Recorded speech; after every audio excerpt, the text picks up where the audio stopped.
tape too. Hey everybody, Jim Greenleaf on the road, and we're up in Jamestown, California, at VINEYARDS Vineyards. GIANELLI Vineyards.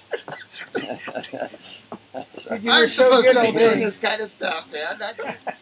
Hey everybody, how you doing? It's Jim Greenleaf, and I'm on the road up at GIANELLI Vineyards, and I'm here in the crux of the biscuit, where it all takes place, with the main gatekeeper. I'm talking about the winemaker, Chuck HOVEY.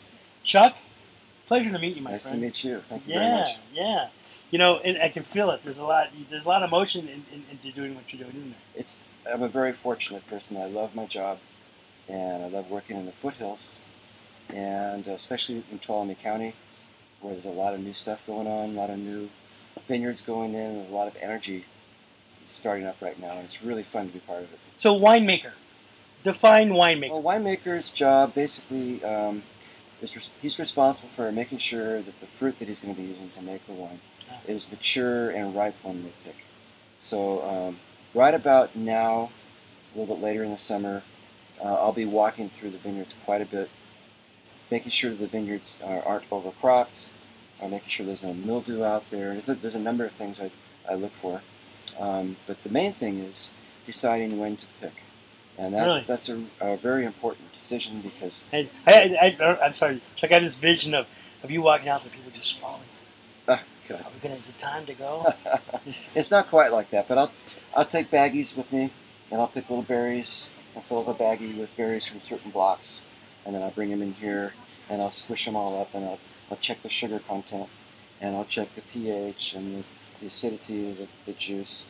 But the bottom line is, what does the fruit taste like when I'm walking out in the vineyard? You can't just go by pure numbers, because you can make a wine with really, really good numbers, but it doesn't taste very good. So when you say numbers, what does that mean? The numbers are the pH, the acidity numbers, and the sugars. Those are the three most important parameters when we decide to pick. But there's a fourth parameter that's the most important one, and that's, what does it taste like? So you can learn the numbers, but can you learn the taste? Well, you learn the taste from years of walking through vineyards, and it really takes a while working with a particular vineyard to learn that vineyard. And when a vineyard is young, there's a real learning curve, or if it's a new vineyard you're working with, there's a learning curve. And it takes about 3 or 4 vintages to really wrap your head around what's going on in that vineyard. And to get to know that personality, what's going to happen. You might pick at a certain point, and then after the wine was made, you might think, well, maybe I should have waited longer, or maybe I should have picked earlier. And so you kind of go back and forth with those decisions, and after a while you kind of fine-tune things.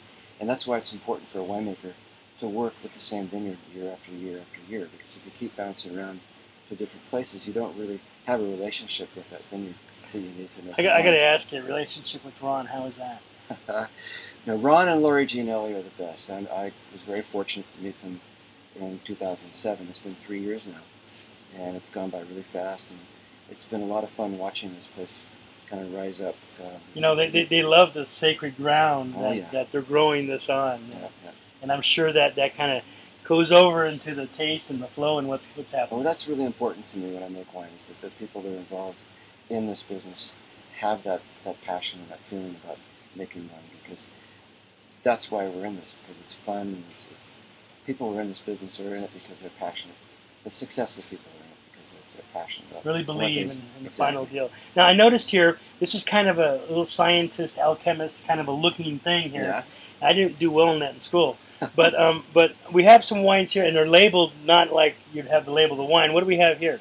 These are 4 different red wines. They're 4 of many wines we've bottled this year so far. And when we order the labels for the wine, we have to put the right alcohol percentage on. And so most of the wines here, we bottle and we go back and label after they've been bottled. I just like to do that because for quality control issues. But I just went through and I'm checking the alcohol contents to make sure it's the correct alcohol that we put on the label. So you have some sort of code written on here. What are these really? These this is a Dolcetto. This is a Nebbiolo. This is a Primitivo. And this is actually a Merlot for one of our clients that we're making wine for here. That's so wacky. You know, the day's all said and done, I walk up, I open the the ice thing, and I pull it out, and I'm going to start drinking it. If everybody knew what the process is to go through to get to that point, it's just amazing. And after so many years and love for this, it's obvious that it's a special situation. And unfortunately, a lot of us take for granted. We need to come up here to the vineyards and experience what happens up here. And I just want to, the process. So the grape is on the vine. Okay, so the grapes are on the vine. They get to a certain point where, okay, it's ready to pick. Right. It's not like I can just say, okay, let's pick, and in an hour we start picking. Typically, Darn it. Yeah. Typically it takes about a couple days.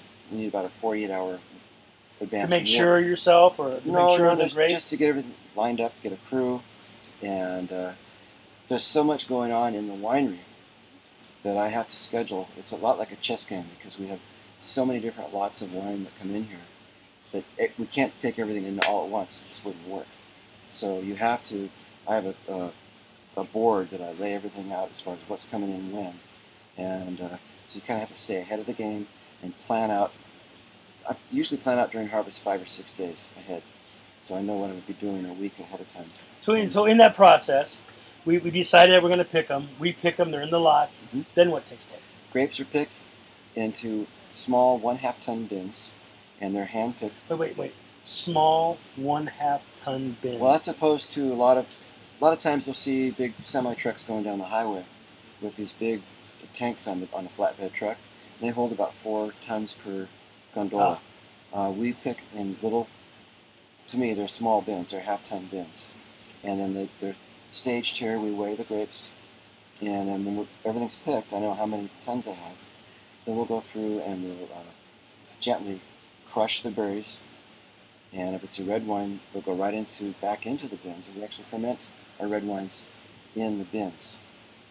And then we do what's called a punch down, and we have a device that mixes up the skins with the juice while it's fermenting, and we try and do that twice a day, and that just keeps the fermentation vigorous, mixes the juice on the skins, so you're extracting all the color and all the flavors out of the skins.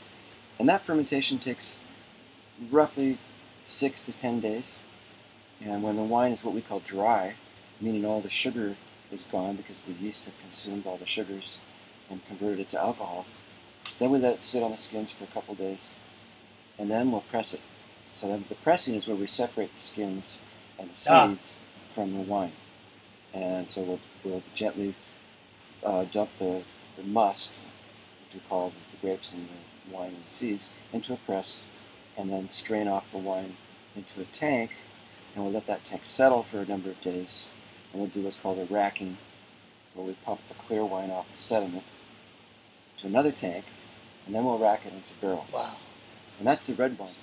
Now at GIANELLI, product is here, different varietals. Do you have a favorite one over another? Boy, people ask me that all the time. And I think my favorite's probably the one that's open on my table. Ah!